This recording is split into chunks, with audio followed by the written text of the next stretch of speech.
Hi friends, நம்ம பச்சை மிளகாய் செடிக்கு நட்டு வச்ச உடனே முட்டை ஓடோட பொடியை போட்டு விட்டுட்டேன். அடுத்ததாக கொஞ்சம் வளர்ந்ததும் டீத்தூள் உரம் கொடுத்துட்டேன். நம்மளோட பழைய பச்சை மிளகாய் செடிகள் எல்லாம் அந்த சைடில் இருக்குது. இப்போ இந்த பக்கம் இருக்கிறது எல்லாமே பூவை எடுக்க ஆரம்பிச்சிருச்சு. நான் மஞ்சளுக்கு மீன் அமிலம் ஊற்றுறதுனால இது எல்லா செடிகளுக்கும் கூட அப்பப்போ மீன் அமிலம் ஊற்றுறது தான். நம்ம காய்கறி செடிகளுக்கு அந்தந்த ஸ்டேஜுக்கு தகுந்த மாதிரி ஊட்டச்சத்துக்கள் கொடுக்கணும். இனி பூவை எடுத்து பிஞ்சு வைக்கிறதுங்கும்போது நம்ம கடலை புண்ணாக்கு கரைசல் கொடுக்கணும். இப்போது மழை ஆரம்பிச்சிருச்சு, அதனால் எப்படி கொடுக்குறேன்னு தெரியல. ஆனால் நான் கரைச்சி வச்சாச்சு. அதே மாதிரி செடிகளோட அடிபாகத்தில் இருக்கிற இலைகள் எல்லாமே பழுக்க ஆரம்பிச்சிருக்கு. இது எல்லாத்தையுமே நம்ம உருவி விட்டுறணும். 2 மழை விழுந்துச்சுனாலே நம்மளுக்கு அடுத்து வரக்கூடிய ப்ராப்ளம் களை தான். இந்த களைகள் குட்டி குட்டியாக இருக்கும்போதே நம்ம உடனே எடுத்துடணும்.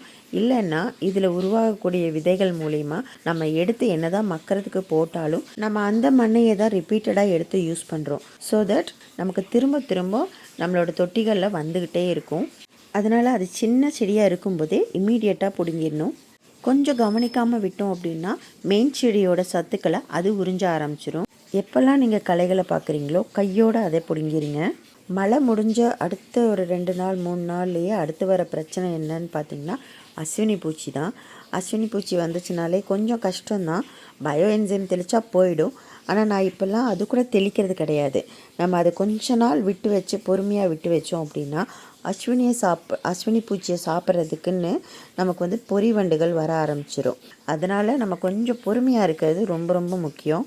நம்ம தோட்டத்தில் ஏதாவது ஒரு வகையான அவரைச்செடி இருந்துச்சுன்னா அஸ்வினி பூச்சி முதல்ல அந்த செடிக்கு போயிடும். அதே மாதிரி அகத்திக்கீரை இருந்துச்சுனாலும் அஸ்வினி பூச்சி அகத்திக்கீரைக்கு போயிடும். அதனால் நம்ம கவலைப்பட வேண்டியதில்லை. மெயின் செடி நமக்கு பாதிப்பு வராது. அதாவது நான் மெயின் செடின்னு சொல்கிறது தக்காளி, கத்திரிக்காய், வெண்டைக்காய், இந்த மாதிரி பச்சை மிளகாய் இதை தான் சொல்கிறேன். இந்த வீடியோ உங்களுக்கு இன்ஃபர்மேட்டிவாக இருக்கும் அப்படின்னு நம்புகிறேன். நம்மளோட சேனலை லைக் பண்ணுங்கள், ஷேர் பண்ணுங்கள், சப்ஸ்கிரைப் பண்ணுங்கள். Thank you friends.